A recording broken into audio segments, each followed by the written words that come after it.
भविष्य में वर्तमान में घोटाला तो करते ही हैं। नीट खा गए, बोले नीट को पूरा गंदा कर दी। बोले राम मंदिर में ये लोग पैसा खा गया, पानी चू रहा है, बहुत दुख का बात है। तो भाई कांग्रेस जेएमएम का कोई मुकाबला कर सकता है क्या? किस चीज़ में? भ्रष्टाचार, लूट खसोट, भाई इनके साथ जो है सबके सब तो भ्रष्टाचार ही है, जल जाने वाले लोग हैं। ठीक है, लेकिन भगवान का पैसा काहे खाया भाजपा, ये पूछ रहा अरे है। भैया ये आरोप तो ये लगाते रहेंगे ना, इनको तो और कुछ मिल नहीं रहा है आरोप लगाने। लोग ये भी कह रहा है कि अयोध्या का जो स्टेशन का दीवार था वो भी गिर गया, वहाँ से राम पथ जो बनाए थे वो भी धंस गया। बोल रहे इसीलिए अयोध्या जैसा सीट भी हार गया भाजपा। जो भगवान का पैसा खाएगा वो विधानसभा में भी नहीं आएगा। एक बात और वो लोग बोल रहे हैं ना कि अगर आप लोग सक्षम नहीं हैं, पैसा खा गए, तब भी राम मंदिर छोड़ दीजिए, क्योंकि राम जी का तीर और धनुष मेरे पास है। हम लोग सच्चे राम भक्त हैं, हम लोग अपना पैसा लगा के कार्य सेवा करके वहाँ मंदिर को बढ़िया से रिपेयर करा देंगे। ये जेएमएम वाले, इंडी गठबंधन वाले किस मुँह से बोलते हैं? जिन्हें न्योता दिया गया, जो कांग्रेस बोलती रही कि राम काल्पनिक है, सारी चीज़ें काल्पनिक है, और बोली ही नहीं बल्कि इन्होंने न्यायालय में हलफनामा दायर किया।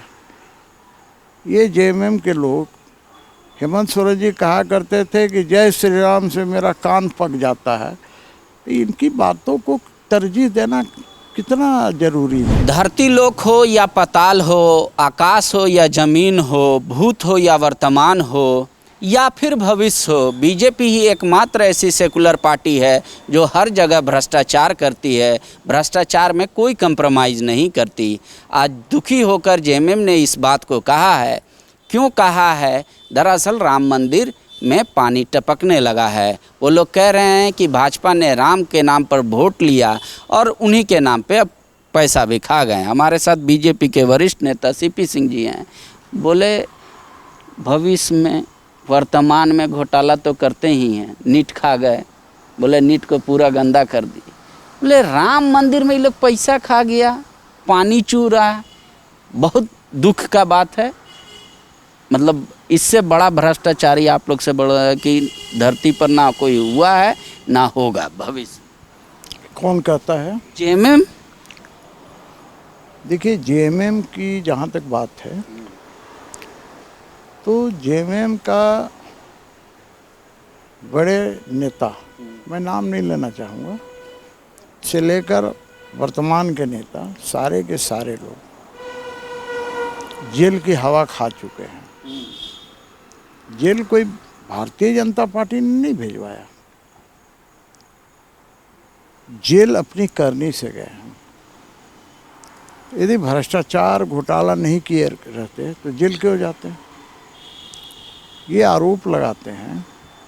इन्हें पता नहीं है कि 10 साल केंद्र में लगातार मोदी जी के नेतृत्व में सरकार चली, आज तक कोई एक आरोप नहीं लगा पाया।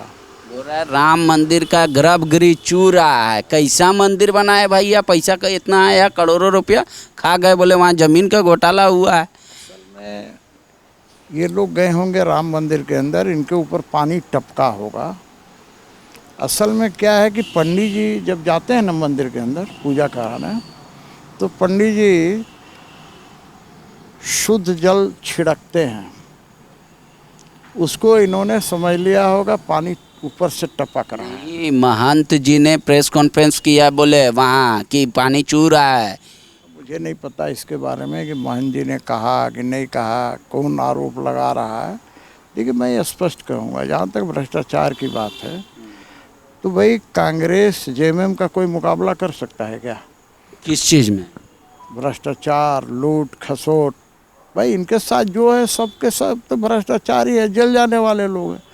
अरे भाई इनके साथ लालू यादव है ना, जो मुर्गी, गाय, बकरी, भैंस का दाना खा गया, जेल में 5 साल जेल में रहे। क्या बात करेंगे जी?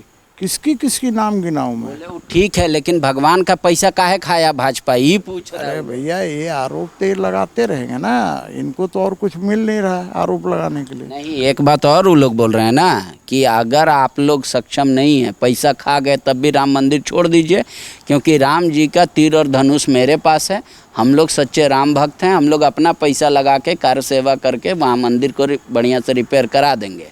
बोले शंकराचार्य बोलते रह गए, जो धर्म ध्वज हैं उनको ये लोग नकार दिए कि अवतारी पुरुष आए हैं। देखिए क्या है ना कि ये जेएमएम वाले, इंडी गठबंधन वाले किस मुंह से बोलते हैं? जिन्हें न्योता दिया गया, जो कांग्रेस बोलती रही कि राम काल्पनिक है, सारी चीज़ें काल्पनिक है, और बोली ही नहीं बल्कि इन्होंने न्यायालय में हलफनामा दायर किया। ये जेएमएम के लोग, हेमंत सोरेन जी कहा करते थे कि जय श्री राम से मेरा कान पक जाता है, तो इनकी बातों को तरजीह देना कितना जरूरी है भाई? प्रेस कॉन्फ्रेंस करके आज आरोप लगाया गया है ना आप। मैं आरोप लगाने के लिए तो आप किसी पर लगा सकते हैं, उसमें दिक्कत क्या है भाई? प्रेस कॉन्फ्रेंस करना आसान है, आप किसी पर कुछ भी आरोप लगा दीजिए। तो आरोप लगा देने से हम उसके पीछे पीछे भागते चले क्या? भैया भारतीय जनता पार्टी एक ऐसी पार्टी है जो राष्ट्रवादी पार्टी है, एक ऐसी पार्टी है जो धर्म में विश्वास करने वाली पार्टी है। हम सभी सनातनी हैं और सनातन के जितने धर्म के अंदर जितने देवी देवता हैं, हम उसकी पूजा आराधना करते हैं। वो लोग ये भी कह रहा है कि अयोध्या का जो स्टेशन का दीवार था वो भी गिर गया, वहाँ से राम पथ जो बनाए थे वो भी धंस गया। बोल रहे इसीलिए अयोध्या जैसा सीट भी हार गया भाजपा, जो भगवान का पैसा खाएगा वो विधानसभा में भी नहीं आएगा। ये ऐसा है ना, अयोध्या में हम लोग आंदोलन चल रहा था, इन्हें पता नहीं होगा क्योंकि इन्हें राजनीतिक ज्ञान का अभाव है। पहले भी एक बार हम लोग हार चुके हैं, एक बार कम्युनिस्ट पार्टी वहाँ से जीत चुकी है, इन्हें नहीं पता होगा। वहाँ से एक बार कम्युनिस्ट पार्टी भी जीत चुकी है राम आंदोलन चलने के बाद भी। तो मैं ये कह रहा हूँ कहीं से हार जाना कहीं जीत जाना ये मायने नहीं रखता है कि आप में लोगों की आस्था समाप्त हो गई है। भाई भारतीय जनता पार्टी में आस्था नहीं होती तो आप एक बात बताइए कि सभी इंडी गठबंधन के लोग मिलकर भी 240 के आंकड़ा को नहीं छू सका। भाजपा अकेले 240 सीटें लाई और इन कांग्रेस से लेकर सारे दल, द्रुमुक से लेकर के ममता से लेकर के सपा से लेकर जितने दल हैं, चाराचौर तक की दल है, ये सारे मिलकर के भी आंकड़ा नहीं छू सके। वो लोग तो खुश है, बोल रहा है, बोले संविधान बचा लिए, देश को जो बर्बाद कर देता उसको रोक दिए।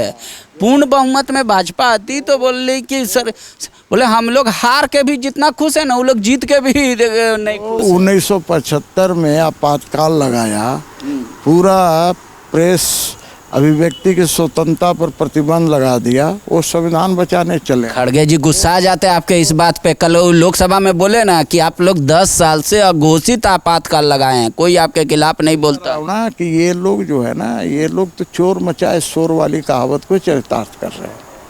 चोर मचाए शोर वाली कहावत को चरितार्थ कर रहे हैं। ये तो पैदाइशी जो है ना, पैदाइशी ये लोग भ्रष्ट है। ठीक है, एक आखिरी सवाल, आपको बोला जा रहा है कि सारा बीजेपी का कार्यकर्ता जाए, सभी के घर में माफ़ी मांगे राम भक्तों से कि हाँ हम लोग राम के नाम पे पैसा खा लिए, तब बोला कि जेएमएम हम लोग मिल के बना देंगे, जो सच्चे राम भक्त हैं। मंदिर जो आप लोग अधूरा छोड़ दिए और जो टपक रहा है भ्रष्टाचार हो। अरे भैया मैं पहले भी कहा है कि जेएमएम के नेता हेमंत सोरेन कहते हैं कि जय श्री राम के नारों से मेरा कान पक जाता है, वो क्या बनाएगा? इसलिए इन सब बातों को छोड़िए, धर्म का काम है, इनके बस की बात नहीं है। ये तो मुस्लिम तुष्टीकरण में विश्वास करते हैं ताकि इन्हें वोट चाहिए, चाहे भला ही देश बिक जाए लेकिन इन्हें वोट चाहिए।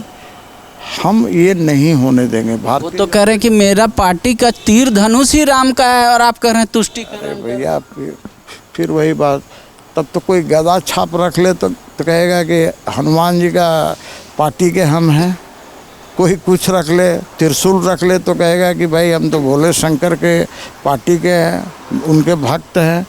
इससे नहीं होता है भैया। नाम बहुत लोगों का नहीं देखते हैं, नाम रहता है एक से एक। कहावत है ना, नाम तो रख लिया, बाप माई नाम रख दिया, लेकिन काम उल्टा करता है। इसलिए इन सब बातों से कोई लेना देना नहीं है। ये क्या कहते हैं, क्या करते हैं, इनसे कोई लेना देना नहीं। भारतीय जनता पार्टी का जो काम है कर रही है। राष्ट्र सेवा ही परमो धर्म है। राष्ट्र की सेवा कर रही है और आगे भी सेवा करती रहेगी। 2029 में भी आएगा तो मोदी हैं।